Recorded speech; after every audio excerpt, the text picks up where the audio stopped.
বিপ্লব পরবর্তী এই স্বাধীন বাংলার মাটিতে দাঁড়িয়ে আরেক ধাপ এগিয়ে কথা বলতে চাই। শত বছর পর্যন্ত শুধু আমাদের মক্তব আর হিফজখানাগুলো এ জাতির মধ্যে আল্লাহর কোরআনের তেলাওয়াতের আমানত রক্ষা করবার ঐতিহাসিক দায়িত্ব পালন করেছে। এবার আমাদের আরো এক ধাপ অগ্রসর হওয়ার সময় এসেছে। 5ই আগস্ট পরবর্তী এই বাংলার মাটিতে যতগুলো রাষ্ট্রীয় ব্যবস্থাপনায় স্কুল শিক্ষা ব্যবস্থা রয়েছে, সেই স্কুলগুলোর প্রাইমারি স্কুলগুলোতে যেখানে মুসলমানদের সন্তানরাই 90% থেকে 95% পড়াশোনা করে, যে স্কুলগুলোর খরচ 90% মুসলমানদের ট্যাক্সের পয়সা দিয়ে যোগান হয়, যে স্কুলের শিক্ষক শিক্ষিকাদের বেতন আমাদের ট্যাক্সের পয়সায় যোগান হয়, যে স্কুলের পাঠ্যপুস্তক আমাদের ট্যাক্সের পয়সায় ছাপানো হয়, যে স্কুলগুলোর ঘর দালান আমাদের ট্যাক্সের পয়সা দিয়ে যোগান দেওয়া হয়, আর সবচেয়ে বড় কথা, যে স্কুলে পড়ে আমার বাচ্চারা, আমার সন্তানেরা, সেই স্কুলে ইংরেজি, বাংলা, অঙ্ক, ভূগোল, ইতিহাস সব শিক্ষা থাকবে, আল কোরআনের তেলাওয়াতের শিক্ষা থাকবে না। এই ধরনের বৈষম্যহীন বাংলাদেশে বরদাস্ত করা যায় না, বরদাস্ত করা যায় না। হে মুসলমান, হে উম্মতে মুহাম্মাদিয়া, হে কোরআনের ধারক বাহক, কোথায় আজ তোমরা ঘুমিয়ে আছো? বৈষম্যহীন সমাজ গড়া এটা শুধুমাত্র বৈষম্য বিরোধী ছাত্র নেতৃবৃন্দের দায়িত্ব নয়। মনে রাখবে, আবার বলছি, বৈষম্যহীন সমাজ গড়া, বেইনসাফ পূর্ণ সমাজ গড়া, বেইনসাফি, জুলুম, শোষণ, স্বৈরতন্ত্রের বিরুদ্ধে লড়াই করা, এটা শুধু বৈষম্য বিরোধী ছাত্র নেতৃবৃন্দের দায়িত্ব নয়। এটা সর্বপ্রথম দায়িত্ব তাদের যাদের পক্ষে আল্লাহ পাক রব্বুল আলামিন আসমানি কিতাবের ইলম রেখেছেন।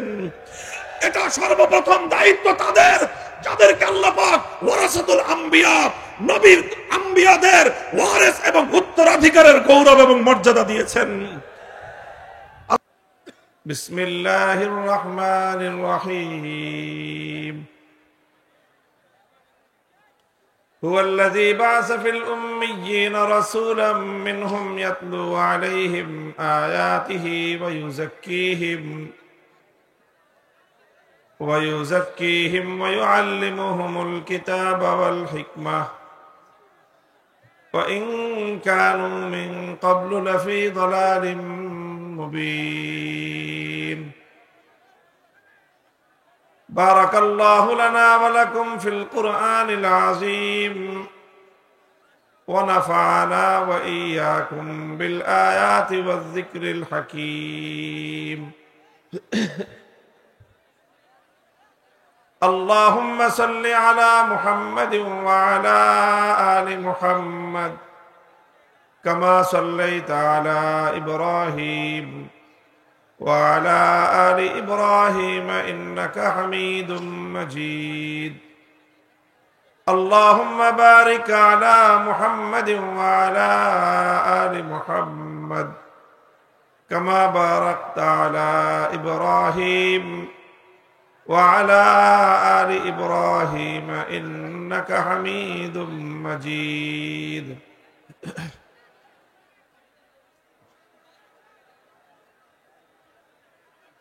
জমিয়তুল মাদারিসিল কওমিয়া নোয়াখালী ও লক্ষ্মীপুরের উদ্যোগে আয়োজিত আজকের এই আজিমুশান আন্তর্জাতিক ইসলামী মহাসম্মেলনে উপস্থিত সম্মানিত সদরে জলসা, উপস্থিত হযরত উলামায়ে কেরাম, মাদারিসে কওমিয়ার হযরত মুহতামিমিন, হযরত আসাতিজায়ে কেরাম এবং প্রাণপ্রিয় ছাত্র বন্ধুগণ, সর্বস্তরের নোয়াখালী লক্ষ্মীপুর এলাকাবাসী, সর্বপ্রথম মহান আল্লাহ পাক রব্বুল আলামিনের দরবারে শুকরিয়া আদায় করছি, যেই মহান রব্বুল আলামিন আজকে আমাদেরকে এই বিপুল পরিমাণ আল্লাহর দ্বীনের সৈনিক, আল্লাহর দ্বীনকে মহব্বতকারী নবী প্রেমিক তৌহিদি জনতাকে এখানে একত্রিত হওয়ার তৌফিক দিয়েছেন। হযরত উলামায়ে কেরামের কাছ থেকে মূল্যবান দ্বীনি আলোচনা শুনবার তৌফিক দিয়েছেন। রব্বে করিমের বড়ই মেহেরবানি। এই জন্য আল্লাহর দরবারে কালিমাতুশ শুকরের হাদিয়া পেশ করি, আলহামদুলিল্লাহ। আমার আলোচনার আগে এখানে কিছু কালিমাতে সানাইয়া পাঠ করা হয়েছে। এগুলোকে আমি কালিমাতে দোয়াইয়া হিসেবে আল্লাহ পাক রব্বুল আলামিনের নিকট কবুলিয়তের প্রার্থনা করতেছি, কামনা করতেছি, এবং আপনাদের কাছ থেকেও সেটাই প্রত্যাশা করতেছি যে আপনারাও আমার জন্য দোয়া করবেন, আল্লাহ যেন কবুল করেন। যথেষ্ট রাত হয়েছে, দীর্ঘ আলোচনা করার অবকাশ এবং প্রয়োজনীয়তা নেই। আমি কোরআনে পাকের সূরাতুল জুমআ থেকে তেলাওয়াত করেছি অল্প একটু। আয়াতের বিষয়বস্তু আপনারা হয়তো অনেকেই অনুধাবন করেছেন। আয়াতের বিষয়বস্তু হলো হযরত রাসূল আকরাম সাল্লাল্লাহু আলাইহি ওয়াসাল্লাম, যিনি পৃথিবীতে একটি অনেক বড় ধরনের ইনকিলাব, বিপ্লব সাধন করেছিলেন। আইয়ামে জাহিলিয়াতের যুগে, সেই আরব বেদুইনদের মরুচারী সভ্যতার বর্বরতার যুগে তিনি মক্কা, মদিনা এবং জাজিরাতুল আরবকে কেন্দ্র করে এমন এক বিপ্লব, এমন এক পরিবর্তন সাধন করেছিলেন, যেই পরিবর্তন শুধু জাজিরাতুল আরবেই সীমাবদ্ধ ছিল না, শুধু আরব ভূখণ্ডেই সীমাবদ্ধ ছিল না, বরং পৃথিবীর উত্তর থেকে দক্ষিণ মেরু পর্যন্ত সারা পৃথিবীকে আন্দোলিত করেছিল। সারা দুনিয়ার বর্বরতা, অসভ্যতার কবর রচনা করে মানবতা এবং ইনসানিয়তের ফুল বাগান ফুটিয়েছিল। রাসূল সাল্লাল্লাহু আলাইহি ওয়াসাল্লাম সর্বকালের, সর্বযুগের সর্বশ্রেষ্ঠ বিপ্লবী। তিনি পরিবর্তন এনেছেন। তিনি জাহিলিয়াতের অন্ধকার দূর করে তিনি আলো ফুটিয়েছেন, হেদায়েতের আলো। গুমরাহির অন্ধকার দূর করে হেদায়েতের আলোক বর্তিকা তিনি জ্বালিয়েছেন। এই কথাগুলো শুধু আমাদের নয়, বরং বিশ্ব ইতিহাসের সব শ্রেণী পেশা, ধর্ম বর্ণ নির্বিশেষে সমগ্র মানব জাতির এগুলো ঐক্যমতের কথা। এই পৃথিবীতে মুহাম্মদুর রাসূলুল্লাহ সাল্লাল্লাহু আলাইহি ওয়াসাল্লামের মতো সফল ব্যক্তিত্ব আর দ্বিতীয় কেউ নেই। প্রশ্ন হলো, রাসূল সাল্লাল্লাহু আলাইহি ওয়াসাল্লাম এই যে ঐতিহাসিক সাফল্য অর্জন করেছেন, পৃথিবীতে এই যে বিশাল পরিবর্তন আনয়ন করেছেন, অন্ধকার যুগে মানবতার আলো জ্বালিয়েছেন, এটা তিনি কিভাবে করেছিলেন? কোন পদ্ধতিতে, কোন প্রক্রিয়ার মাধ্যমে? মুহতারাম হাজিরিন, আলোচ্য আয়াতের মধ্যে আল্লাহ পাক রব্বুল আলামিন সেই আলোচনাই করেছেন যে কিসের মাধ্যমে, কোন প্রক্রিয়ায় নবী আকরাম সাল্লাল্লাহু আলাইহি ওয়াসাল্লাম তিনি তার এই সফল পরিবর্তন, সফল ইনকিলাব, সফল বিপ্লব সাধন করেছিলেন। কিসের মাধ্যমে? এক কথায় বলতে গেলে রাসূল আকরাম সাল্লাল্লাহু আলাইহি ওয়াসাল্লামের জীবনের যে কর্মসূচিগুলো, সেই কর্মসূচিগুলোই ধারাবাহিকভাবে আমার তেলাওয়াতকৃত আলোচ্য আয়াতের মধ্যে উঠে এসেছে। আমার তেলাওয়াতকৃত এই আয়াত, যেটা আমি সূরাতুল জুমআ থেকে তেলাওয়াত করেছি, ঠিক একই বিষয়বস্তুর আরেকটি আয়াত আল্লাহ পাক নাজিল করেছেন সূরাতুল বাকারার মধ্যে সামান্য একটু শব্দের পার্থক্য, কিন্তু মূল বিষয়বস্তু একই। সূরাতুল বাকারার মধ্যে আল্লাহ পাক যে বিষয়গুলো বলেছেন খলিলুল্লাহ ইব্রাহিম আলাইহিস সালাতু ওয়াস সালামের দোয়া হিসেবে, আর সূরাতুল জুমায় আল্লাহ পাক রব্বুল আলামিন সেই একই কথাগুলো বলেছেন ইব্রাহিম আলাইহিস সালাতু ওয়াস সালামের দোয়ার মঞ্জুরি এবং দোয়ার কবুল হওয়া হিসেবে। হযরত ইব্রাহিম আলা নবিয়িনা ওয়া আলাইহিস সালাতু ওয়াস সালাম তার সন্তান ইসমাঈল আলাইহিস সালামকে নিয়ে যখন মক্কার সেই মরু প্রান্তরে বাইতুল্লাহ তথা কাবাতুল্লাহ নির্মাণ করলেন, আল্লাহর হুকুমে তিনি বাইতুল্লাহ নির্মাণ করলেন। সেই বাইতুল্লাহকে আল্লাহ পাক রব্বুল আলামিন সারা পৃথিবীর মার্কাজ, সারা পৃথিবীর কেন্দ্রীয় মার্কাজে আল্লাহ পাক পরিণত করবেন, সেন্টার হবে সারা পৃথিবীর। সেই বাইতুল্লাহকে নির্মাণ করার জন্য ইব্রাহিম আলাইহিস সালামকে আল্লাহ হুকুম করেছিলেন। ইব্রাহিম আলাইহিস সালামের সামনে তখন মক্কার তৎকালীন সময়ের বাস্তবতা ছিল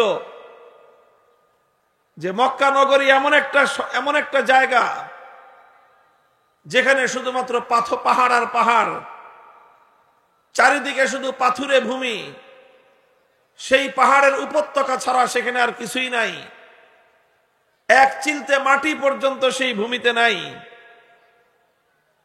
কোন ফল ফসল ফুলের গাছ তো দূরের কথা, একটা সাধারণ ঘাস বা গাছ পর্যন্ত সেখানে উৎপন্ন হয় না। বিওয়াদিন গায়রি জি জারইন, সেই রকম কোন ফল নাই, ফসল নাই, উৎপাদন নাই। সেখানে তেমন কোন গুরুত্বপূর্ণ আকর্ষণীয় অন্য কোনো কিছু নাই যেটা সারা দুনিয়ার মানুষকে আকৃষ্ট করবে। বড় ধরনের কোনো জনবসতি নাই। এই অল্প কিছুদিন আগে এখানে ছোট্ট একটা বসতি গড়ে উঠেছে বনু জুরহুমের। তো এই বাইতুল্লাহ সারা দুনিয়ার মানুষের জন্য মারজা হবে, সারা দুনিয়ার মানুষের জন্য কেন্দ্রবিন্দুতে পরিণত হবে। এটা হবে কিভাবে?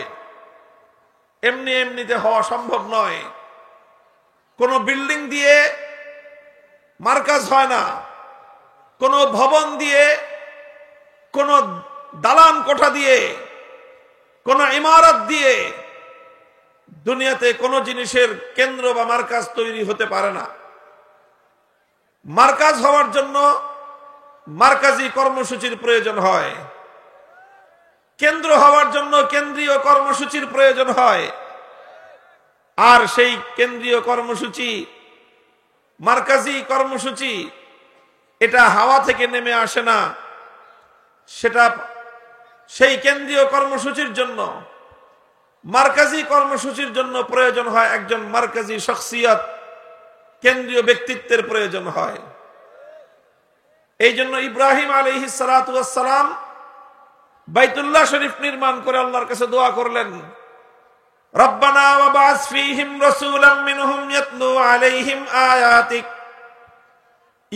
আলাইহিম আয়াতিকা ওয়া ইউআল্লিমুহুমুল কিতাবা ওয়াল হিকমাতা ওয়া ইউযাক্কিহিম ইন্নাকা আনতাল আজিজুল হাকীম। ইব্রাহিম আলাইহিস সালাম আল্লাহর কাছে দোয়া করলেন যে আল্লাহ, আপনি এই মক্কার অধিবাসীদের মধ্য থেকে একজন ব্যক্তিকে রাসূল হিসেবে প্রেরণ করেন, যেই রাসূল এই জাতির নিকট প্রেরিত হয়ে 4টি কর্মসূচি পালন করবে।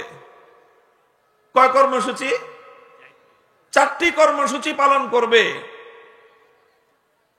এই 4 কর্মসূচির মাধ্যমেই ইব্রাহিম আলাইহিস সালাতু ওয়াস সালাম আশাবাদ ব্যক্ত করেছিলেন যে এই 4 কর্মসূচির মাধ্যমে সর্বপ্রথম আল্লাহর ঘর বাইতুল্লাহ আবাদ হবে, মক্কা নগরী আবাদ হবে, জাজিরাতুল আরব আবাদ হবে, আরব ভূখণ্ড আলোকিত হবে।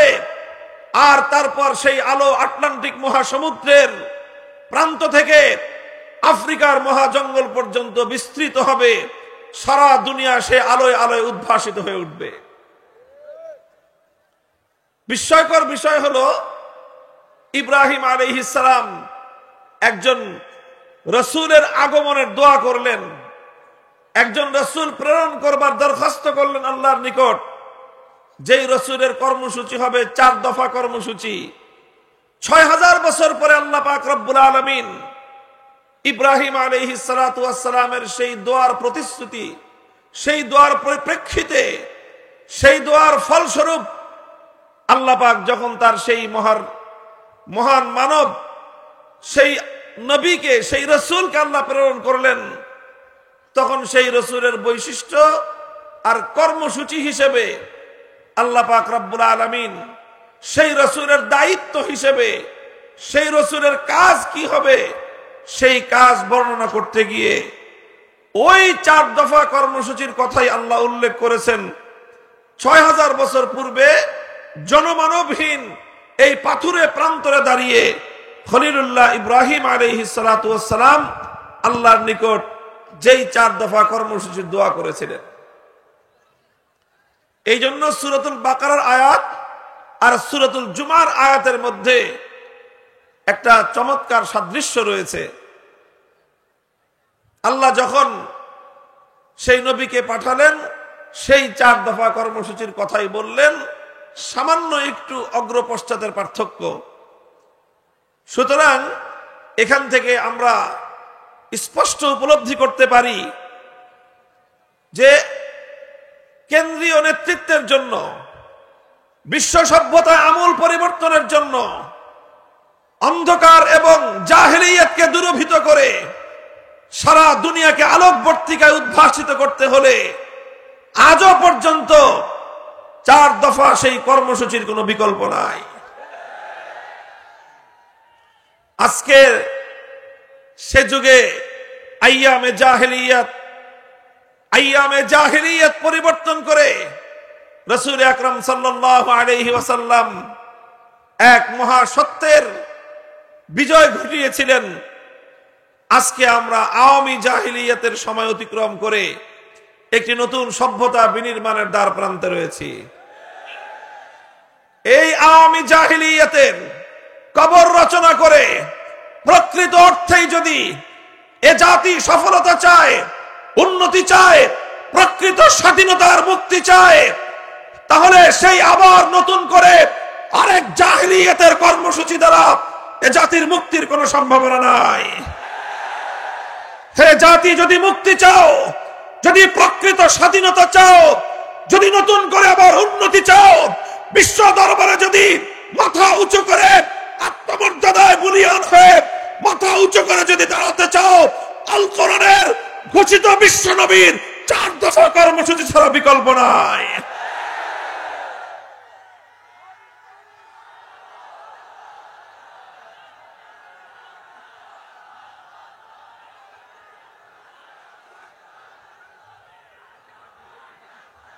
মুহতারাম হাজিরিন, খুব সংক্ষিপ্ত আলোকপাতের মাধ্যমে রাসূল আকরাম সাল্লাল্লাহু আলাইহি ওয়াসাল্লামের পালিত, অনুসৃত, বাস্তবায়িত সেই 4 দফা কর্মসূচির সংক্ষিপ্ত আলোকপাত করব এবং আজকের প্রেক্ষিতে সেই 4 দফার বাস্তবায়ন বিষয়ে আপনাদের সম্মুখে কিছু সুপারিশ আমাদের পক্ষ থেকে উপস্থাপন করব ইনশাআল্লাহ। প্রথম যেই কথা, রাসূল আকরাম সাল্লাল্লাহু আলাইহি ওয়াসাল্লামের এই 4 দফা কর্মসূচির একটা বিষয়কে কেন্দ্র করে আবর্তিত হয়েছিল, একটা কেন্দ্রীয় পয়েন্ট ছিল সেই 4 দফা কর্মসূচির। নবী করিম সাল্লাল্লাহু আলাইহি ওয়াসাল্লামের সেই 4 দফা কর্মসূচি, সেই 4 দফা কর্মসূচির মূল কেন্দ্র ছিল কিতাবুল্লাহ, কোরআনে কারীম। মূল কেন্দ্র কি ছিল? কোরআনে কারীম। আর এদিকে দেন, ওদিকে ঘুরেছেন কেন? দিতে বলছে এদিকে সরায় দেন। আপনারা মানুষের মুখের উপরে দিয়ে রাখছেন, মানুষ দেখতে পারতেছে না। এই কথা বলে না, চুপ, আওয়াজ হবে না। আরে ওদিকে দিচ্ছেন কেন ঘুরায়া? আমার দিকে দেন, এদিকে দেন, এদিকে।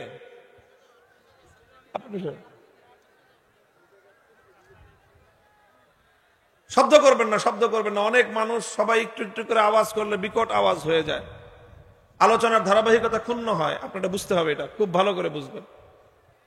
মুহতারাম হাজিরিন, বলতেছিলাম 4 দফা এই কর্মসূচির মূল কেন্দ্রবিন্দু হলো একটাই, সেটা হলো কোরআনে কারীম। সেটা কি? কোরআনে কারীম। কিতাবুল্লাহকে কেন্দ্র করেই নবী আকরাম সাল্লাল্লাহু আলাইহি ওয়াসাল্লাম 4টি কাজ করেছেন। কিতাবুল্লাহকে মধ্যখানে রেখে সেই কিতাবুল্লাহর চারপাশ দিয়ে আল্লাহর নবীর 4 দফা কর্মসূচি বাস্তবায়িত হয়েছে। আপনারা বুঝবেন, গ্রাম অঞ্চলের মানুষ যারা, এখন তো নতুন মানুষ, নতুন প্রজন্মের লোকেরা কম বুঝবে, যারা একটু বয়স্ক তারা ভালো বুঝবে, মুরব্বীরা। এই যে যখন নাকি মাঠের ক্ষেত থেকে, ফসলের ক্ষেত থেকে যখন ধান কেটে আনে, ধান কেটে এনে তারপরে কি করে কৃষক? কি করে বলেন তো? ধান মাড়াই করে, তাই না? আপনাদের দেশে কি বলে? ধান মাড়াই করা। এখন তো মেশিনের যুগ চলে আসছে। এই বেশি দিন আগেও না, অল্প কিছুদিন আগের কথা বলতেছি, তখন তো মেশিন ছিল না। তখন ধান মাড়াই করতো গরু দিয়ে, ধান মাড়াই করতো গরু দিয়ে। মানুষের বাড়ির উঠানে, অধিকাংশ কৃষকদের উঠানেই এরকম গরু দিয়ে ধান মাড়াই করা হতো। তো গরু দিয়ে ধান মাড়াই করতো কিভাবে?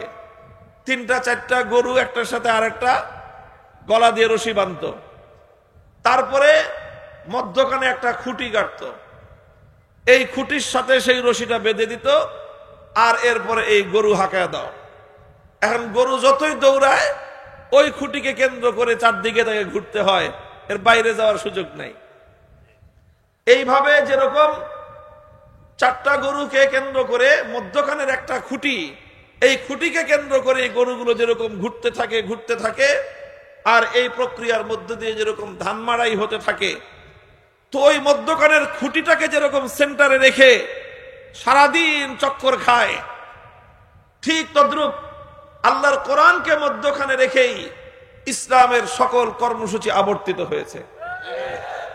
এই জন্য কোরআনকে বাদ দিয়ে, কোরআনকে কেন্দ্রে না রেখে, কোরআনকে কেন্দ্রবিন্দু না বানিয়ে কোন প্রক্রিয়ার মধ্য দিয়ে মানব সভ্যতার উন্নতি হতে পারে না।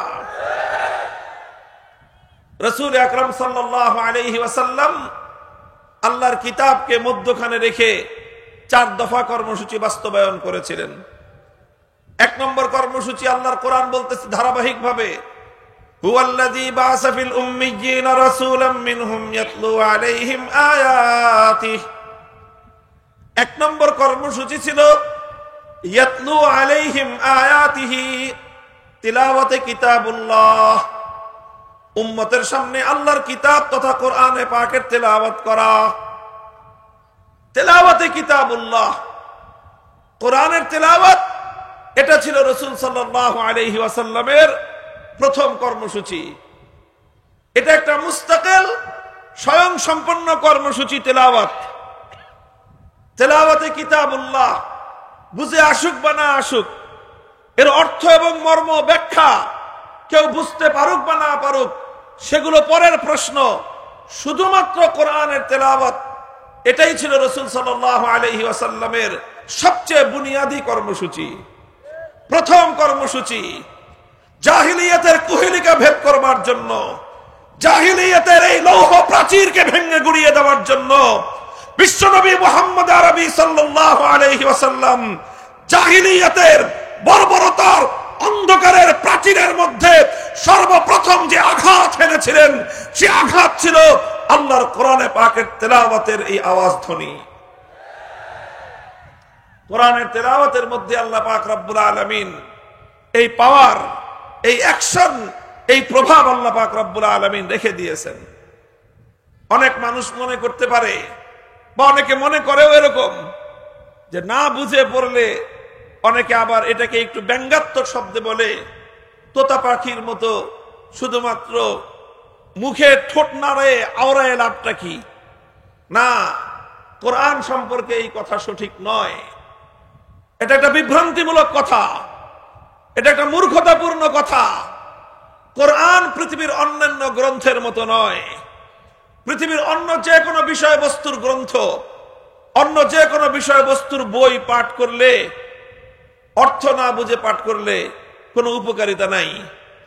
কেউ যদি সাহিত্যের বই পাঠ করে অর্থ যদি না বুঝে লাভ হবে না।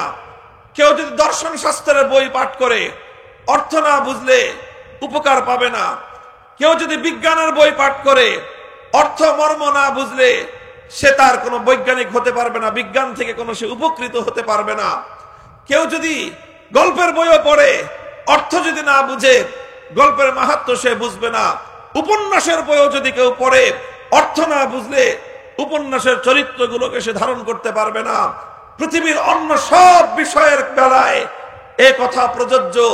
অর্থ না বুঝে শুধু বই পড়ে গেলে কোনো লাভ হবে না, কিন্তু এক্সেপ্ট আল্লাহর কোরআন, একমাত্র আল্লাহর কোরআনে পাক, যেটা এমন এক কিতাব, এটা অর্থ বুঝে পড়লে যেরকম এর অ্যাকশন হয়, এর প্রভাব তৈরি হয়, অর্থ বুঝে না পড়লেও শুধুমাত্র কোরআনের তেলাওয়াত, এটাই এমন এক বৈপ্লবিক কর্মসূচি, মানুষের হৃদয়ের সমস্ত জড়তার দেয়াল ভেঙে গুড়িয়ে দিতে পারে।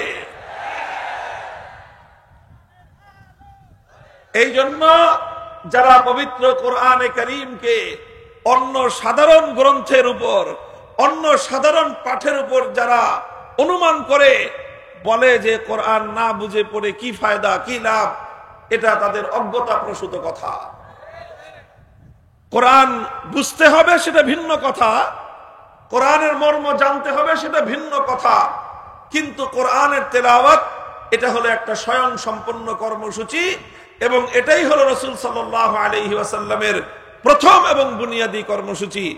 এই জন্য আল্লাহ পাক যখন কোরআনের তেলাওয়াতের কথা বলেছেন তখন এই শর্ত আরোপ করেননি যে কোরআন বুঝে তেলাওয়াত করতে হবে, বরং আল্লাহর নবীর প্রথম কর্মসূচি হিসেবে আল্লাহ পাক রব্বুল আলামিন দ্ব্যর্থহীন কণ্ঠে বলে দিয়েছেন, ইয়াতলু আলাইহিম আয়াতিহি হুয়াল্লাযী বাআসা ফিল উম্মিয়্যিনা রাসূলাম মিনহুম ইয়াতলু আলাইহিম আয়াতিহি। তিলাওয়াতে কিতাবুল্লাহ এটা হলো মহানবী সাল্লাল্লাহু আলাইহি ওয়াসাল্লামের প্রথম এবং বুনিয়াদী কর্মসূচি। শুধু অর্থ ছাড়াও কোরআনে কারীমের তেলাওয়াত এটা মানুষের হৃদয়ের মধ্যে প্রভাব তৈরি করে। আলহামদুলিল্লাহ, ইতিহাস তার সাক্ষী। আজও যদি কোনো মানুষ, যে কোনো ব্যক্তি ধারাবাহিকভাবে যদি শুধুমাত্র আল্লাহর কোরআনের তেলাওয়াত শুনতে থাকে, আল্লাহর নামের শপথ করে আমি বলতে পারি তার হৃদয়ের বদ্ধ দুয়ারগুলো কোরআনের তেলাওয়াত যেভাবে খুলতে পারবে, পৃথিবীতে কোরআন ছাড়া আর কোনো কিছু নাই যেটা একজন মানুষের হৃদয়ের বদ্ধ দুয়ারকে উন্মুক্ত করে দিতে পারে।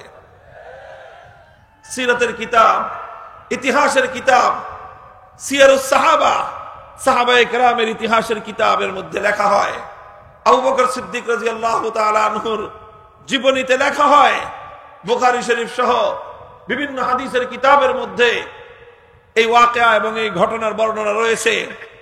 একবার আবু বকর রাদিয়াল্লাহু আনহু মক্কা ছেড়ে তিনি চলে যাচ্ছেন। পথিমধ্যে মক্কার একজন আরবের একজন প্রসিদ্ধ নেতা সরদার ইবনুদ্দাগিনা তার নাম, ইবনুদ্দাগিনার সঙ্গে সাক্ষাৎ। ইবনুদ্দাগিনা আবু বকর সিদ্দিককে, আবু বকরকে জিজ্ঞাসা করলেন কোথায় যাচ্ছেন? আবু বকর বললেন যে মক্কায় থাকবো না। কেন থাকবেন না? মক্কার মানুষ আমাকে জ্বালা যন্ত্রণা দেয়, উত্ত্যক্ত করে, কষ্ট দেয়, নির্যাতন করে, এজন্য আমি মক্কা ছেড়ে চলে যাচ্ছি। ইবনুদ্দাগিনা বলল যে আবু বকর, আপনার মতো ভালো মানুষ, পরোপকারী মানুষ, আপনার মতো সোনার মানুষ যদি মক্কা ছেড়ে চলে যায়, এটা হবে মক্কা নগরীর জন্য এবং মক্কার অধিবাসীদের জন্য চরম লজ্জার বিষয়। কাজে আপনি মক্কা ছেড়ে যাবেন না, আপনার যা সমস্যা আমি সমাধান করে দেব, আপনি চলুন। ইবনুদ্দাগিনা আবু বকর রাদিয়াল্লাহু আনহুকে নিয়ে মক্কায় ফিরে এলেন। মক্কার লোকদেরকে জড়ো করে জিজ্ঞাসা করলেন, বললেন যে তোমরা আবু বকরের সঙ্গে এমন দুর্ব্যবহার কেন করো? আবু বকর যদি মক্কা ছেড়ে চলে যায় তাহলে আরবের মধ্যে মক্কার বদনাম হবে, কলঙ্ক হবে। মানুষ বলবে মক্কার মানুষ দুষ্ট, আবু বকরের মতো সোনার মানুষ, মোমের মতো নরম মানুষটাও তাদের সঙ্গে থাকতে পারে না। সুতরাং আবু বকর মক্কায় থাকবে, তোমরা কেউ তাকে উত্ত্যক্ত করবে না। মক্কার লোকেরা বলেছিল, ঠিক আছে আবু বকর মক্কায় থাকুক, আমাদের কোনো আপত্তি নাই। সে যদিও আমাদের বাপদাদার ধর্ম ত্যাগ করে মুহাম্মাদের ধর্ম গ্রহণ করেছে, সেটাতেও আমরা আপত্তি করব না। সে মুহাম্মাদের ধর্মের দিকে মানুষদেরকে আহ্বান করে দাওয়াত দেয়, সেটাতেও না হয় আমরা আপত্তি করলাম না। সে মুহাম্মাদের আনিত কিতাব সাল্লাল্লাহু আলাইহি ওয়াসাল্লাম কোরআনে কারীম তেলাওয়াত করে, সেটাতেও আমরা আপত্তি করব না। কিন্তু একটা শর্ত, সে যখন তেলাওয়াত করবে, আবু বকর যখন কোরআন কিতাবুল্লাহ যখন তেলাওয়াত করবে, সে তার ঘরের ভিতরে দরজা বন্ধ করে তেলাওয়াত করবে। ঘরের বাইরে উন্মুক্ত উঠোনে দাঁড়িয়ে সে কোরআনের তেলাওয়াত করতে পারবে না। ইবনু দাগিনা জিজ্ঞাসা করলো, কারণ কি? ঘরের মালিক আবু বকর, উঠোনের মালিক আবু বকর, ঘরের মধ্যে যদি সে তেলাওয়াত করতে পারে, উঠোনে তেলাওয়াত করতে তোমাদের আপত্তিটা কোথায়, সমস্যা কোথায়? মক্কার লোকেরা জবাব দিয়েছিল যে আবু বকর যখন উঠোনে দাঁড়িয়ে তার আবেগ মাখা কণ্ঠে, কান্না জড়ানো কণ্ঠে তেলাওয়াত করতে থাকে, তখন তার এই কোরআনের তেলাওয়াত মন্ত্রমুগ্ধের মতো আমাদের গোটা মক্কার মানুষদেরকে এমন ভাবে আকৃষ্ট করতে থাকে যে ঘরগুলোতে আমরা ছোট ছোট শিশু, এমনকি নারীদেরকে পর্যন্ত ঘরের মধ্যে আবদ্ধ রাখতে পারি না। লোহাকে যেরকম চুম্বক তার নিজের দিকে আকৃষ্ট করতে থাকে, সিদ্দিক আকবরের তেলাওয়াতে কোরআন মক্কার ছোট ছোট শিশু বাচ্চাদেরকে পর্যন্ত লোহার চুম্বকের মতো তার নিজের দিকে আকৃষ্ট করে নিয়ে আসে। এই জন্য মক্কার লোকেরা বলেছিল যে উন্মুক্ত ভাবে উচ্চ স্বরে আবু বকর কোরআনের তেলাওয়াত করতে পারবে না। মুহতারাম হাজিরিন, হাদিসের সোনালী পাতায় এরকম অসংখ্য ঘটনার উদ্ধৃতি আপনারা পাবেন, আমরা পাবো যদি খুঁজে দেখি যে কোরআনের তেলাওয়াত এটা কিভাবে সেই জাহেলিয়াতের, সেই বর্বরতার যুগে সর্বপ্রথম যে বর্বরতার জাহেলিয়াতের ভিত শুদ্ধ নাড়িয়ে দিয়েছিল, সেটা ছিল আল্লাহর কোরআনের তেলাওয়াতের গুঞ্জরণ। সেটা ছিল কোরআনের তেলাওয়াতের গুঞ্জরণ। আজকে এই পাষাণ হৃদয়ের, এই আধুনিক একবিংশ শতাব্দীর ইট পাথরের এই সভ্যতার যুগেও সকল বর্বরতা, সকল অন্যায়, অবিচার, জুলুম, বৈষম্যের বিরুদ্ধে যদি সত্যিকার অর্থে মানবতার বিজয় কেউ কামনা করো, আমি আল্লাহর নামে হাজারবারের শপথ করে বলতে পারি, এই সমাজের ঘরে ঘরে মানুষের কর্ণকুহরে আল্লাহর কোরআনের গুঞ্জরণ তৈরি করা ছাড়া এর চেয়ে উত্তম কোন পন্থা দুনিয়াতে হতে পারে না।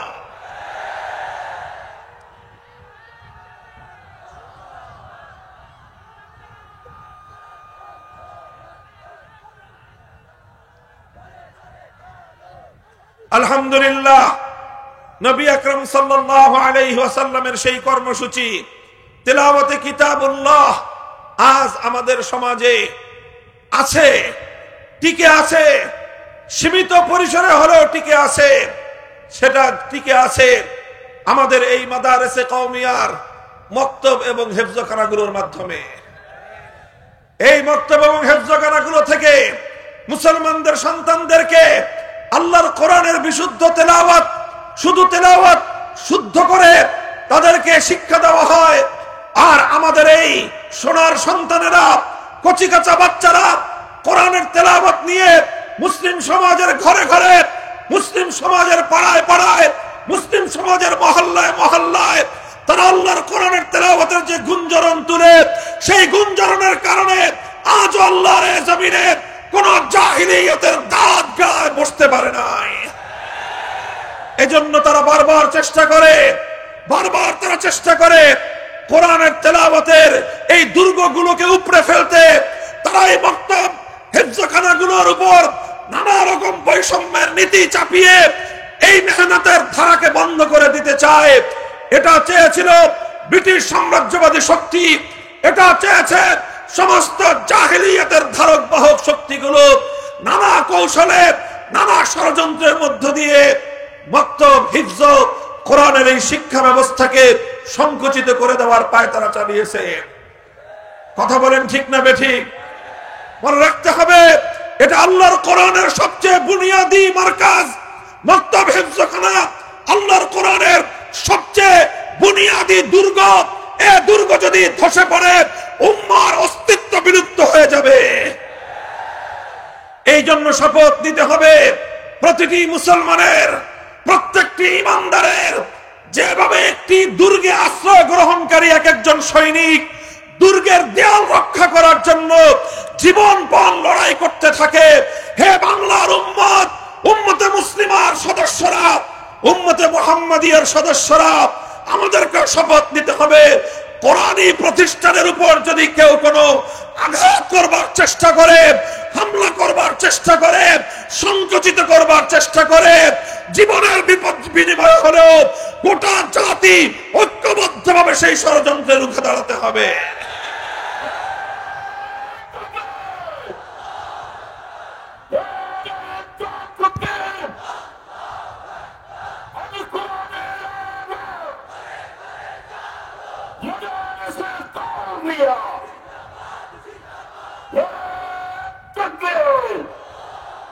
আমি আজ 5ই আগস্টের ঐতিহাসিক বিপ্লব পরবর্তী এই স্বাধীন বাংলার মাটিতে দাঁড়িয়ে আরেক ধাপ এগিয়ে কথা বলতে চাই।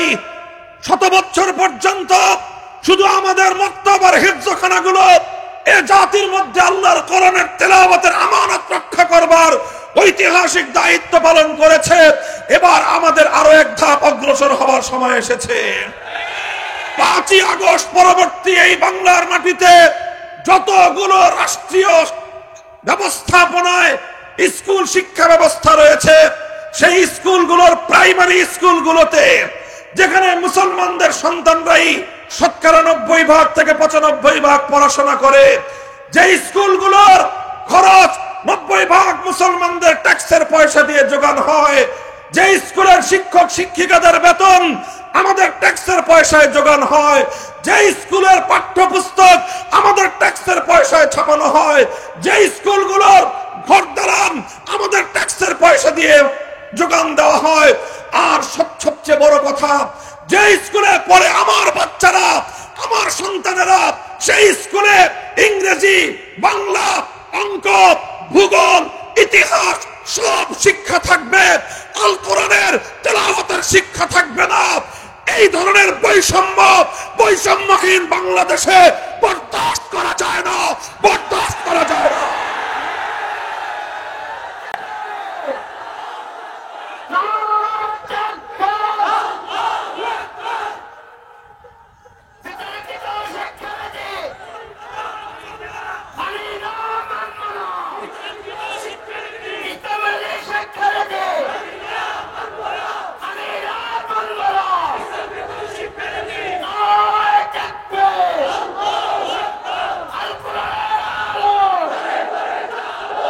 এই জন্য এটা আজ আমাদের গণদাবিতে পরিণত করতে হবে। আমরা বাংলাদেশের রাজনৈতিক নেতৃবৃন্দ, প্রশাসনিক কর্মকর্তা, সকল শিক্ষাবিদ, সচেতন সুশীল মহল এবং শিক্ষক শিক্ষিকা মণ্ডলী, স্কুলগুলোর পরিচালনা পরিষদের সঙ্গে সম্পৃক্ত ব্যক্তিবর্গ, সকলের কাছে আমরা উদাত্ত আহ্বান জানাচ্ছি, প্রতিটি স্কুলে, প্রতিটি প্রাইমারি স্কুলে অন্য সকল শিক্ষার পাশাপাশি আমাদের কচিকাঁচা সন্তানদের কচি হৃদয়ের মধ্যে, তাদের এই নিষ্কলুষ অন্তরের মধ্যে আল্লাহর কোরআনের বিশুদ্ধ তেলাওয়াত শিক্ষা দেওয়ার জন্য প্রতিটি স্কুলে একজন বিশুদ্ধ কোরআনের তেলাওয়াতের শিক্ষক, নুরানি অথবা নাদিয়ার শিক্ষক নিয়োগ দেওয়ার মাধ্যমে শাহজালালের এই বাংলাদেশের বিপ্লব পরবর্তী মুসলমানদের গণদাবি বাস্তবায়ন করতে হবে। মুহতারাম হাজিরিন, এটা আমরা বলছি আজ, এই বলা শুরু করলাম, আমরা একটা একটা করে কথা উত্থাপন করছি, আর এভাবে আমরা লক্ষ্য করব, পর্যবেক্ষণ করব আমাদের কথাগুলো এই রাষ্ট্র ব্যবস্থা কতটুকু গুরুত্বের সঙ্গে পরিপালন করার উদ্যোগ গ্রহণ করে, সেটা পর্যবেক্ষণ করে আমরা আমাদের পরবর্তী পদক্ষেপ আমরা নির্ধারণ করব ইনশাআল্লাহ। এটা ছিল প্রথম দফা কর্মসূচি। আল্লাহর পয়গম্বর বিশ্বনবী মুহাম্মদুর রাসূলুল্লাহ সাল্লাল্লাহু আলাইহি ওয়াসাল্লাম আল্লাহ পাকের মহাগ্রন্থ, মানবতার মুক্তির গ্রন্থ আল কোরআনুল কারীমকে কেন্দ্র করে নবী আকরাম সাল্লাল্লাহু আলাইহি ওয়াসাল্লাম প্রথম যে দায়িত্ব এবং কর্মসূচি পালন করেছেন সেটা হলো ইয়াতলু আলাইহিম আয়াতিহি তিলাওয়াতে কিতাবুল্লাহ। এক নম্বর কর্মসূচি হলো তিলাওয়াতে কিতাবুল্লাহ। এরপরে আসেন 2 নম্বর কর্মসূচি, আল্লাহর পয়গম্বর মুহাম্মদ আরবি সাল্লাল্লাহু আলাইহি ওয়াসাল্লাম যেটা আল্লাহর কোরআনকে কেন্দ্র করে পালন করেছেন সেটা হলো ওয়ায়ুআল্লিমুহুমুল কিতাব। ওয়ায়ুআল্লিমুহুমুল কিতাব, ওয়ায়ুআল্লিমুহুমুল কিতাবের অর্থ হলো তালিমে কিতাব। 1 নম্বর কর্মসূচি ছিল তিলাওয়াতে কিতাব, 2 নম্বর কর্মসূচি হলো তালিমে কিতাব। মনে থাকবে? 1 নম্বর কর্মসূচি তিলাওয়াতে কিতাবুল্লাহ, 2 নম্বর কর্মসূচি হলো তালিমে কিতাবুল্লাহ। 2 নম্বর কর্মসূচি কি? তালিমে কিতাবুল্লাহর অর্থ হলো যেই কোরআনকে তুমি তেলাওয়াত করলা, যেই কোরআনের তেলাওয়াতকে তুমি কর্ণকুহরে গুঞ্জরিত করে হৃদয়ের মণিকোঠায় জাহিলিয়াত এবং অন্ধকার দূরীভূত করবার জন্য তুমি গ্রথিত করলা, এবার তুমি সেই কোরআনের প্রতি আরো মনোযোগী হও। শুধুমাত্র কোরআনের তেলাওয়াতের মধ্যেই যেন তোমার দায়িত্ব ক্ষান্ত না হয়। 2 নম্বর কর্মসূচি হলো তালিমে কিতাবুল্লাহ তথা আল্লাহর কিতাবের মর্ম, অর্থ, উদ্দেশ্য, ব্যাখ্যা আল্লাহর বান্দাদেরকে, বিশ্ববাসীকে অবগত করানো, শিক্ষা দেওয়া। এক কথায় বলতে গেলে কোরআনের মর্ম বুঝানো, কোরআনে পাকের উদ্দেশ্য বুঝানো, কোরআনে পাকের অর্থ এবং ব্যাখ্যা শিক্ষা দেওয়া, এটা ছিল রাসূল আকরাম সাল্লাল্লাহু আলাইহি ওয়াসাল্লামের 2 নম্বর কর্মসূচি। মুহতারাম হাজিরিন, কোরআন বুঝতে হবে। উম্মতের জন্য জরুরি বিষয় হলো আল্লাহর কিতাবটা বুঝা চাই, বুঝতে হবে। আলহামদুলিল্লাহ সুম্মা আলহামদুলিল্লাহ, এই উপমহাদেশের মাদারেসগুলো তালিমে কিতাবুল্লাহর জন্য 1-2 বছর নয়, 10 বছরের একটা বিশাল পাঠ্যসূচি নির্ধারণ করেছে। এই 10 বছরের পাঠ্যসূচির মূল উদ্দেশ্যই হলো তালিমে কিতাবুল্লাহ, যেন মুসলমানের সন্তানেরা আল্লাহর কিতাবের মর্ম বুঝতে পারে, আল্লাহর কিতাবের অর্থ এবং উদ্দেশ্য যেন বুঝতে পারে। উদ্দেশ্য বুঝে তারা যেন এই জাতিকে বোঝাতে পারে, এই জাতিকে যেন তারা সতর্ক করতে পারে। প্রতিটি মানুষের মনে মনে, প্রতিটি মানুষের কানে কানে যেন তারা আল্লাহর কোরআনে পাকের পয়গামগুলো তারা পৌঁছে দিতে পারে।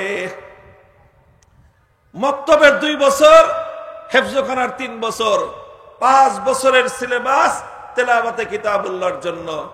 এরপরে ইবতিদায়ী থেকে মারহালাতুত তাকমিল পর্যন্ত 10 বছরের নিসাব পাঠ্যসূচি হলো তালিমে কিতাবুল্লাহর জন্য, অর্থাৎ আল্লাহর কিতাবকে, আল্লাহর কিতাবের মর্ম এবং তার অর্থ নিজেরা বুঝে জাতিকে বোঝানোর জন্য। বলেন কথা ঠিক না বেঠিক? আলহামদুলিল্লাহ, এই মাদারেসে কওমিয়ার মাধ্যমে কিতাবুল্লাহর যে তালিম তারা নিজেরা অর্জন করছে। লক্ষ লক্ষ জাতির সন্তানরা কোরআনে পাকের সঠিক জ্ঞান, পূর্ণাঙ্গ জ্ঞান যদি এই জমিনে শিক্ষা অর্জন করে থাকে, তাহলে তার সবচেয়ে বড় অবদান এদেশের কওমি মাদারেসের। জাতির প্রয়োজন, মুসলমানদের প্রয়োজন। আল্লাহর কোরআন শুধুমাত্র আলেমদের জন্য নাজিল হয় নাই, আল্লাহর কোরআন শুধুমাত্র কওমি মাদ্রাসার হুজুরদের জন্য নাজিল হয় নাই, আল্লাহর কোরআন নাজিল হয়েছে গোটা সমগ্র মানব জাতির জন্য। কথা বলেন ঠিক না বেঠিক? আমার বড় আক্ষেপ লাগে, বড় দুঃখ লাগে, এই সমাজে কত মানুষ এমন আছে, কত মানুষ এমন আছে পড়াশোনা কম করে নাই, তারা সাহিত্যের বই হাজার হাজার বই পাঠ করেছে, দর্শনের বই হাজার হাজার পাঠ করেছে, গল্প উপন্যাসের বই হাজার হাজার পাঠ করেছে, অনেকে সায়েন্সের বই, মেডিকেলের বই, ডাক্তার হতে গিয়ে হাজার হাজার লক্ষ লক্ষ পৃষ্ঠা পাঠ করেছে। কিন্তু একজন মুসলমানের সন্তান মুসলমান, তাকে যদি জিজ্ঞাসা করা হয় আল্লাহর কোরআন শুরু থেকে শেষ পর্যন্ত, সূরা ফাতিহা থেকে সূরা নাস পর্যন্ত পূর্ণ কোরআনে আল্লাহ কি বলেছেন, অন্তত একবার কোরআনে পাকের অনুবাদটা কি আপনি পড়েছেন, আপনি পাঠ করেছেন? এই প্রশ্ন করলে আজ আমাদের জাতির কাছ থেকে যেই জবাব আসবে, সেই জবাবটা হবে চরম হতাশাজনক জবাব।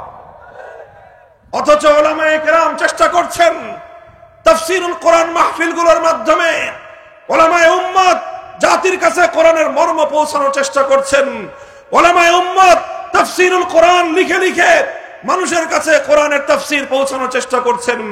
কোরআনের তরজমা এবং অনুবাদ লিখে মানুষের কাছে কোরআনের পয়গাম পৌঁছানোর চেষ্টা করছেন।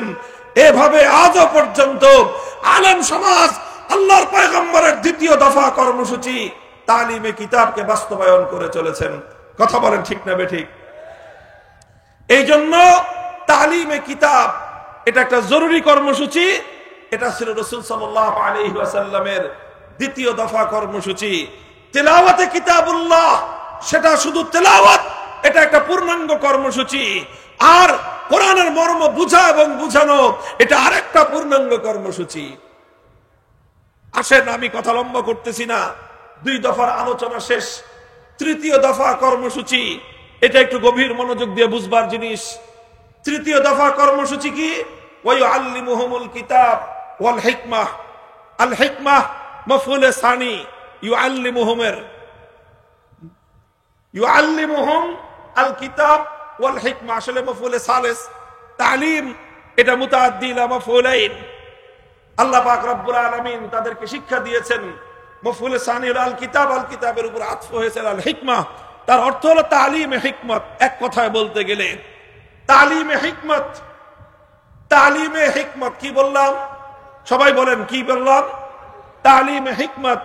এক নম্বর কর্মসূচি ছিল তেলাওয়াতে কিতাব, দুই নম্বর কর্মসূচি ছিল তালিমে কিতাব, তিন নম্বর কর্মসূচি হলো তালিমে হিকমত। তিন নম্বর কর্মসূচি কি? তালিমে হিকমাহ। তালিমে হিকমাহ কি জিনিস? হিকমতের দ্বারা কি উদ্দেশ্য?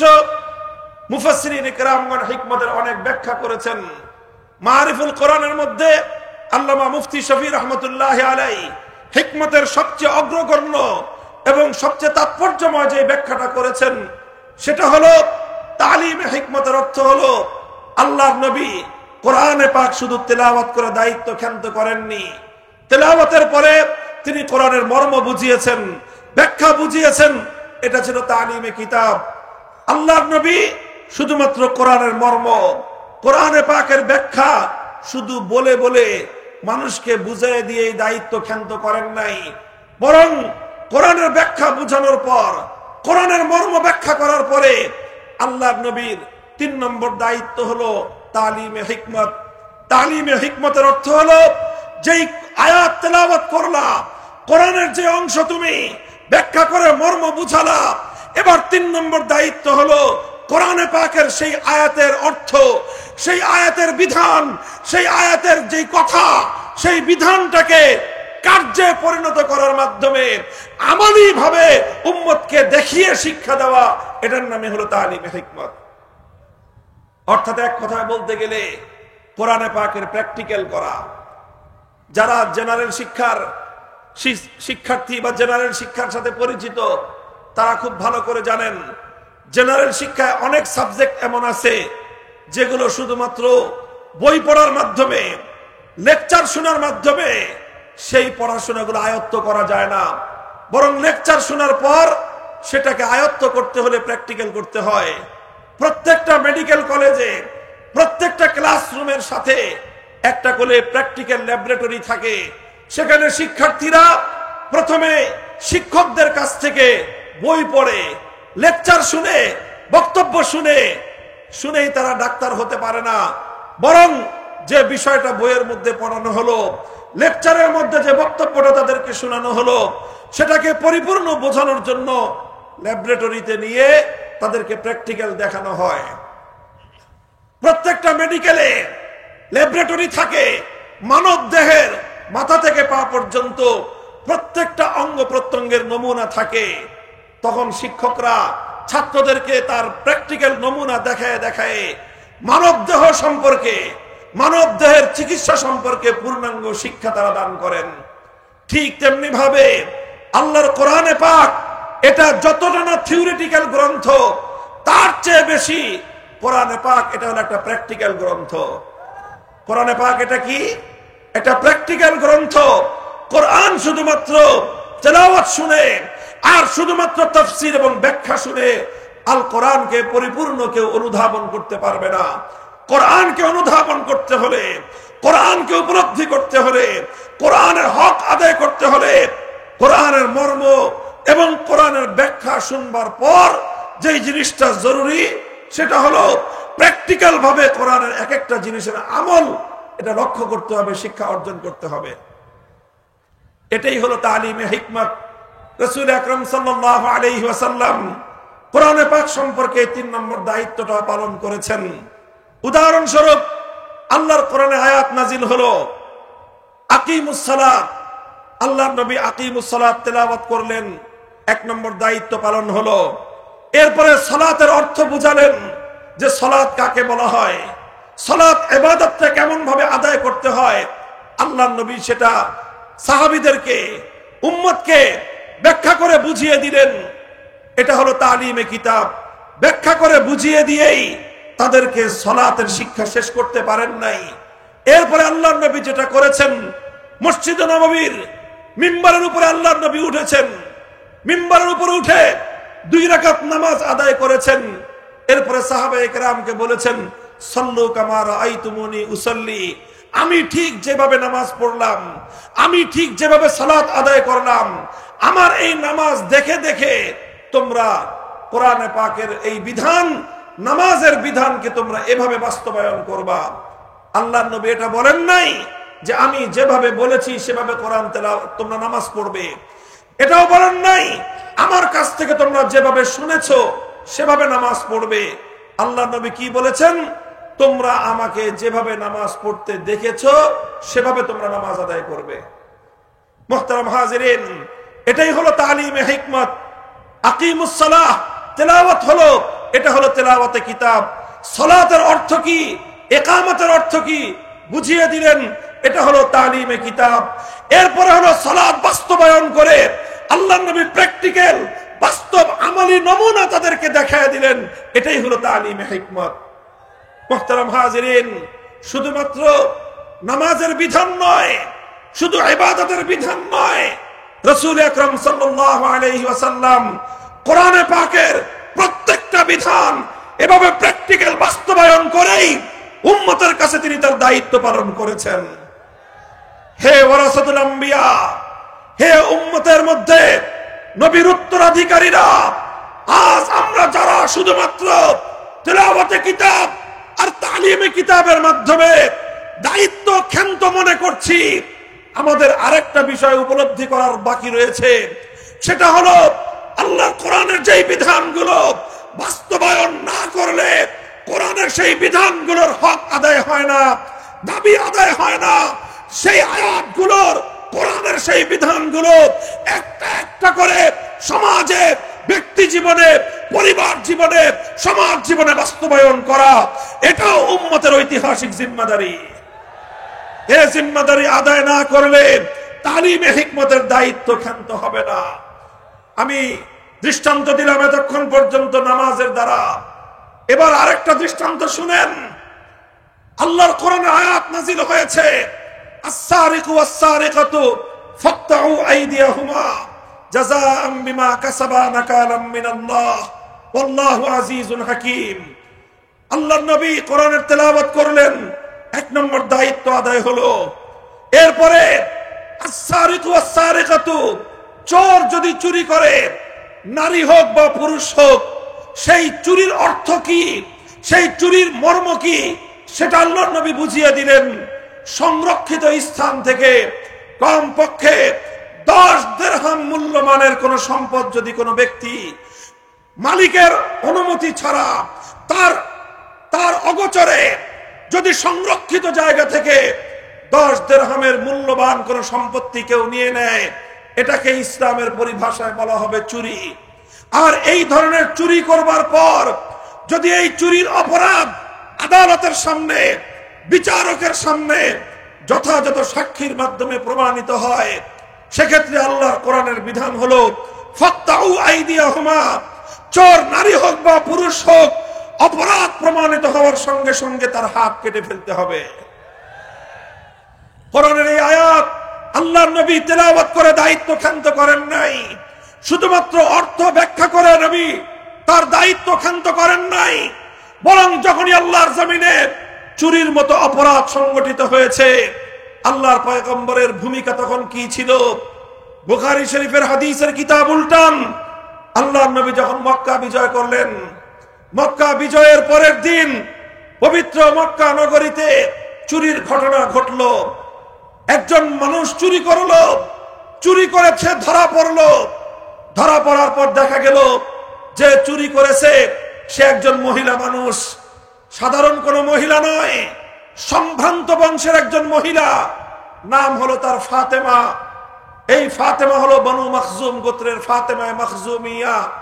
বনু মখজুম হলো নবী করিম সাল্লাল্লাহু আলাইহি ওয়াসাল্লামের দাদির গোষ্ঠী, অর্থাৎ শুধু কুরাইশ নয়, বরং কুরাইশের মধ্যেও সম্ভ্রান্ত একটা পরিবারের মেয়ে হলো এই ফাতেমা, যে চুরি করে ধরা পড়েছে।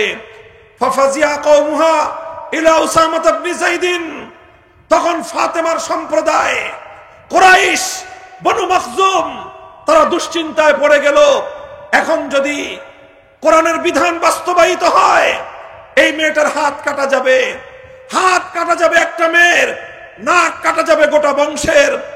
এজন্য গোটা বংশ, গোটা পরিবার তারা বিচলিত হয়ে পড়ল, কিভাবে এই হাত কাটা বন্ধ করা যায়। তারা তদবির শুরু করলো।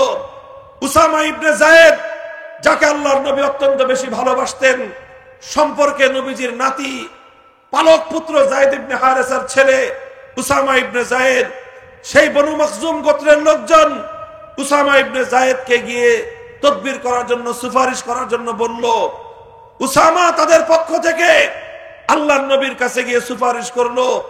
নবীজিকে যে বলল যে ইয়া রাসূলুল্লাহ, একটা চুরির মামলা আসবে আপনার নিকট। এই চুরির যে বিবাদিনী, তার যে অপরাধী, সে একজন মহিলা মানুষ, নাম তার ফাতেমা, সাধারণ কোন মহিলা নয়। তার সঙ্গে আপনার ব্লাড কানেকশন রয়েছে, আপনার রক্তের সম্পর্ক, আপনার দাদির পরিবারের লোক সে। সুতরাং যদি তার হাত কাটা যায়, শুধু বনু মখজুম গোত্রের সম্মান যাবে তা নয়, বরং তাদের সঙ্গে সঙ্গে আপনার সম্মান, আপনার প্রেস্টিজও হ্যাম্পার হবে। সুতরাং আপনি ওই মেয়েটাকে বাঁচানোর জন্য কোনো ব্যবস্থা করবেন। হাদিসের পাতার মধ্যে লেখা হয়, আল্লাহর নবী হুঙ্কার দিয়ে উঠলেন, গর্জন দিয়ে উঠলেন। নবীর চেহারার রং পরিবর্তন হয়ে গেল। ফাতালাওয়ানা ওয়াজহু রাসূলিল্লাহি সাল্লাল্লাহু আলাইহি ওয়াসাল্লাম, আমার নবীর চেহারার রং লাল রক্তবর্ণ ধারণ করলো। নবীজি রাগে ক্ষোভে ফুঁসতে আরম্ভ করলেন, আর উসামাকে এক জোরে হুঙ্কার দিয়ে ধমক দিলেন, আতাশফাউ ফি হাদ্দিম মিন হুদুদিল্লাহ। উসামা, আল্লাহর কোরআনের বিধান বাস্তবায়ন হবে, সেখানে তুমি তদবির নিয়ে আসছো, খবরদার তোমাকে যেন আর কোনদিন আমি এই ধরনের তদবির করতে না দেখি। আল্লাহর নবী ধমক দিয়ে উসামাকে নিবৃত্ত করলেন, সংশোধন করে দিলেন। নবীজি বুঝতে পারলেন অপরাধ শুধু উসামার একার নয়, তদবির আর এই সুপারিশ শুধু উসামার একার নয়। উসামা বালক মানুষ, অল্প বয়স্ক মানুষ, আমার স্নেহের মানুষ হিসেবে সাহস করেছে, আমার কাছে এসেছে। কিন্তু এই উসামার পিছনে গোটা কওম, আমার জাতি জড়িত। উসামার পিছনে আমার পরিবার বনু মখজুম, আমার বংশ কুরাইশ জড়িত। সুতরাং ধমক শুধু উসামা একাকে দিলে হবে না, সংশোধন করতে হবে, সংশোধন করতে হবে গোটা জাতির, গোটা জাতিকে ব্যাপারে সতর্ক করতে হবে। আল্লাহ নবী এলান করলেন, জাতির উদ্দেশ্যে তিনি ভাষণ দিবেন। নবীর ভাষণ হবে পবিত্র বাইতুল্লাহ শরীফের সামনে। ফালাম্মা কানাল আশিয়্যু কামা রাসূলুল্লাহ সাল্লাল্লাহু আলাইহি ওয়াসাল্লাম, বিকেল বেলা আসরের নামাজের পরে বাইতুল্লাহর সামনে দাঁড়িয়ে কাবার চত্বরে গোটা জাতিকে সমবেত করে মুহাম্মদ আরবি সাল্লাল্লাহু আলাইহি ওয়াসাল্লাম ঘোষণা করলেন, ইতিহাস লেখে, ইতিহাসের সোনালী পাতায় লেখা, আজও পৃথিবীতে অনেক জাতির নেতা, অনেক জাতির প্রেসিডেন্ট, প্রধানমন্ত্রী, বিশ্ব নেতারা বিশ্ব মানবতাকে লক্ষ্য করে জাতির উদ্দেশ্যে ভাষণ দেয়। আর আমার নবী মুহাম্মদ আরবি সাল্লাল্লাহু আলাইহি ওয়াসাল্লাম মক্কায় খেলাফত ব্যবস্থা কায়েম করার পর, কোরআনের রাজ কায়েম করার পরে তিনি একটা ভাষণ দিয়েছিলেন। ইতিহাস পাঠকদেরকে বলবো, কম্পেয়ার করে দেখো, তুলনা করে দেখো। আল্লাহর নবী বললেন, হে আমার জাতি শুনে রাখো, ইন্নামা হালাকান নাস, ইন্নামা হালাকা মান কানা ক্বাবলাকুম ইযা সারাকা ফীহিমুদ দাঈফ আকামু আলাইহিল হাদ ওয়া ইযা সারাকা ফীহিমুশ শরীফ তারাকুহু। তোমাদের পূর্ববর্তী অনেক জাতিকে আল্লাহ পাক রব্বুল আলামিন ধ্বংস করে দিয়েছেন। তাদের অপরাধ ছিল একটা অপরাধ, সেই অপরাধের কারণে আল্লাহ পাক অনেক জাতির নাম নিশানা পৃথিবীর বুক থেকে নিশ্চিহ্ন করে দিয়েছেন। তাদের অপরাধ ছিল, তাদের মধ্যে যখন কোন প্রভাবশালী ব্যক্তি চুরি করত, অপরাধ করত, কোন প্রভাবশালী ব্যক্তি, সম্ভ্রান্ত পরিবারের কেউ, কোন সম্পদশালী মানুষ, কোন ক্ষমতাবান মানুষ, কোন মন্ত্রীর দুলাভাই, কোন এমপির শালা, কোন নেতার ভগ্নিপতি, অথবা কোন নেতার আপনজন, কোন বড় নেতা নেত্রীর সন্তান, এই জাতীয় মানুষ যখন চুরি করত, অপরাধ করত, তখন তারা নানাভাবে ঘুরিয়ে পেঁচিয়ে সেই সম্ভ্রান্ত শক্তিমান প্রভাবশালী লোকদেরকে তারা মুক্ত করে দিত। ওয়াইজা সারাকা ফীহিমুদ দাঈফ আকামু আলাইহিল হাদ। আর ওই একই অপরাধ যখন সমাজের মধ্যে কোনো দুর্বল মানুষ করত, কোন খেটে খাওয়া মেহনতি মানুষ, কৃষক, শ্রমিক, রিকশাওয়ালা, ঠেলাগাড়ি চালক, নৌকার মাঝি, রাস্তার টোকাই, এই ধরনের দুর্বল মানুষ যখন কোনো অপরাধ করত, যেই অপরাধে মন্ত্রীর দুলাভাইয়ের বিচার হয় নাই, যেই অপরাধে এমপির শালার বিচার হয় নাই, যেই অপরাধে শিল্পপতির বিচার হয় নাই, যেই অপরাধে নেতা নেত্রীর বিচার হয় নাই, সেই অপরাধ দুর্বল, গরিব, মেহনতি মানুষ করবার পর তার উপরে আইনের শাসন 100 ভাগের জায়গায় 200 ভাগ কায়েম করা হতো।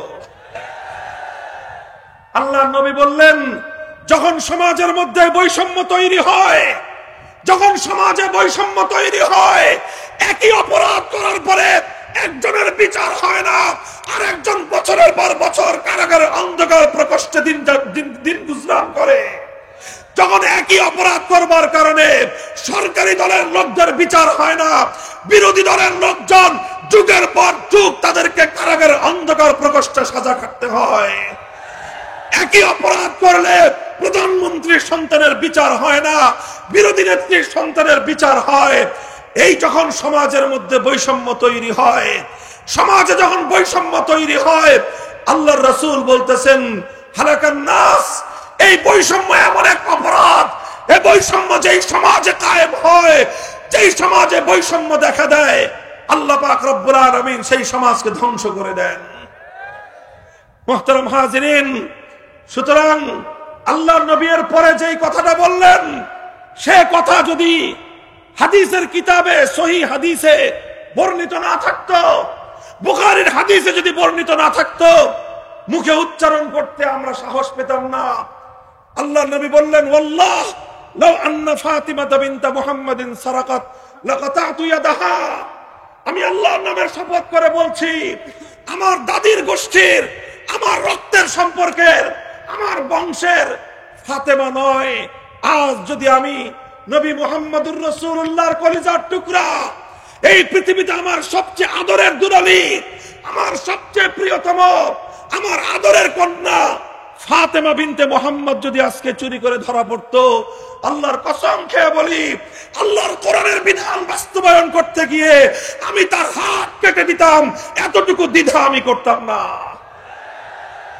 হে মুসলমান, হে উম্মতে মুহাম্মাদিয়া, হে কোরআনের ধারক বাহক, কোথায় আজ তোমরা ঘুমিয়ে আছো? বৈষম্যহীন সমাজ গড়া এটা শুধুমাত্র বৈষম্য বিরোধী ছাত্র নেতৃবৃন্দের দায়িত্ব নয়। মনে রাখবে, আবার বলছি, বৈষম্যহীন সমাজ গড়া, বেইনসাফপূর্ণ সমাজ গড়া, বেইনসাফি, জুলুম, শোষণ, স্বৈরতন্ত্রের বিরুদ্ধে লড়াই করা, এটা শুধু বৈষম্য বিরোধী ছাত্র নেতৃবৃন্দের দায়িত্ব নয়, এটা সর্বপ্রথম দায়িত্ব তাদের যাদের পক্ষে আল্লাহ পাক রব্বুল আলামিন আসমানী কিতাবের ইলম রেখেছেন। এটা সর্বপ্রথম দায়িত্ব তাদের যাদেরকে আল্লাহ পাক ওয়ারাসাতুল আম্বিয়া, নবীর আম্বিয়াদের ওয়ারিস এবং উত্তরাধিকারের গৌরব এবং মর্যাদা দিয়েছেন। আল্লাহর কোরআন কি বলেছে? সূরাতুল হাদীদ পড়ো, তেলাওয়াত করো। কেন আল্লাহ পাক যুগে যুগে কিতাব নাজিল করেছেন? কোরআন দুনিয়াতে কেন এসেছে? আদম আলাইহিস সালাম থেকে নিয়ে আখেরি নবী মুহাম্মদুর রাসূলুল্লাহ সাল্লাল্লাহু আলাইহি ওয়াসাল্লাম পর্যন্ত সমস্ত নবী দুনিয়াতে কোন মাকসাদে এসেছেন? উসুলি মাকসাদে বিআসাতে আম্বিয়া কি? আল্লাহর কোরআন বলতেছে, লাকাদ আরসালনা রুসুলানা বিল বায়িনাত ওয়া আনজালনা মাআহুমুল কিতাবা ওয়াল মিজান লিয়াকুমান নাসু বিল কিসত। আল্লাহ বলেন, যুগে যুগে আমি আসমানি কিতাব নাজিল করেছি, আসমানি শরীয়ত নাজিল করেছি, আমি আমার সমস্ত নবী রাসূলদেরকে প্রেরণ করেছি। তার অন্যতম একটা উদ্দেশ্য হলো লিয়াকুমান নাসু বিল কিসতি, মানব সমাজের মধ্যে ইনসাফ কায়েম করা, মানুষের সমাজে ইনসাফ কায়েম করা। সুতরাং বেইনসাফের বিরুদ্ধে লড়াই করা, জুলুমের বিরুদ্ধে লড়াই করা, বৈষম্যের বিরুদ্ধে লড়াই করা সর্বপ্রথম তাদের দায়িত্ব যাদের বুকে কোরআন পাকের ইলম রয়েছে। সর্বপ্রথম তাদের দায়িত্ব যাদেরকে আল্লাহ পাক আম্বিয়ায়ে কেরামের ওয়ারিস, নবুয়তের উত্তরাধিকারী দিয়েছেন। মুহতারাম হাজিরিন, তেলাওয়াতে কিতাব এটা যেমনি ভাবে ওয়ারাসাতুল আম্বিয়াদের দায়িত্ব, তালিমে কিতাব এটা যেমনি ভাবে ওয়ারাসাতুল আম্বিয়াদের দায়িত্ব, একই ভাবে তালিমে হিকমত করতে গিয়ে বৈষম্যহীন সমাজ গড়বার জন্য যা করতে হয় তাই করা আলেমদের জিম্মাদারি।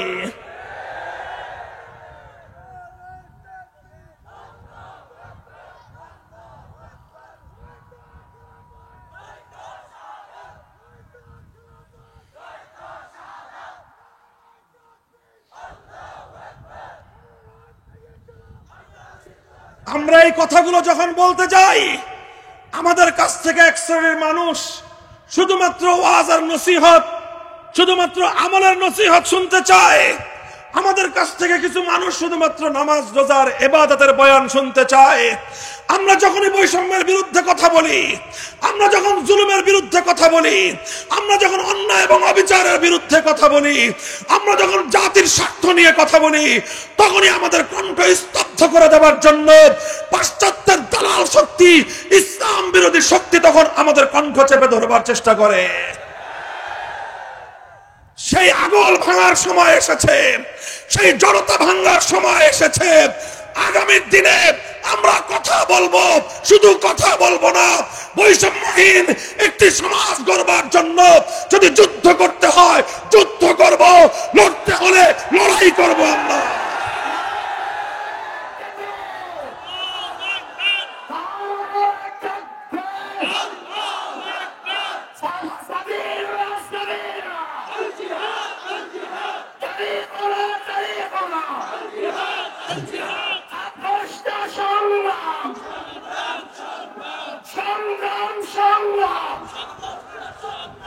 এই বসেন বসেন, এই কথা খুব সংক্ষেপ, আর কয়েকটা কথা।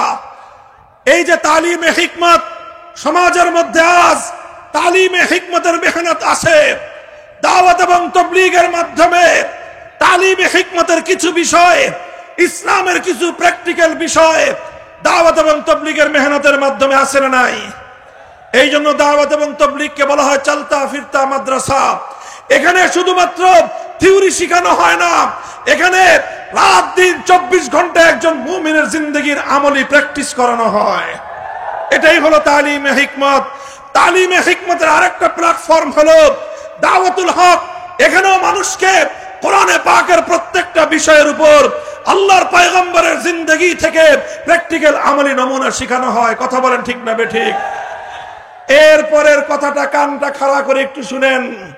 কিছু বিষয় আছে, আল্লাহর কোরআনের কিছু বিধান রয়েছে, অসংখ্য অগণিত বিধান কোরআনের মধ্যে রয়েছে, যেগুলোর বিষয়ে দাওয়াত এবং তাবলীগের মেহনতের মধ্যে আলোচনা করা হয় না। বহু বিধান রয়েছে যেই বিধানগুলো বাস্তবায়নের জন্য দাওয়াতুল হকের মেহনতের মধ্যে সেই কর্মসূচির রাখার সুযোগ নাই। কিছু বিষয় নিয়ে সেখানে মেহনত করা হয়, সেই ধরনের কিছু বিষয় যেটার সম্পর্ক সমাজের সঙ্গে, যেটার সম্পর্ক রাষ্ট্রের সঙ্গে, যেটার সম্পর্ক আদালতের সঙ্গে, কোরআনের যেই বিধানগুলোর সম্পর্ক রাষ্ট্র এবং প্রশাসনের সাথে, সেই বিধানগুলো বাস্তবায়ন করার জন্য দাওয়াত এবং তাবলীগের মেহনত নয়, সেই বিষয়গুলো বাস্তবায়নের জন্য দাওয়াতুল হকের মজলিস নয়, সেই বিধানগুলো সমাজে বাস্তবায়ন করবার জন্য উলামায়ে হক্কানের নেতৃত্বে ইসলামী রাজনৈতিক দলগুলো কাজ করতেছে। কাজেই তালিমে হিকমতের জন্য যেভাবে দাওয়াত এবং তাবলীগের মেহনত চলবে,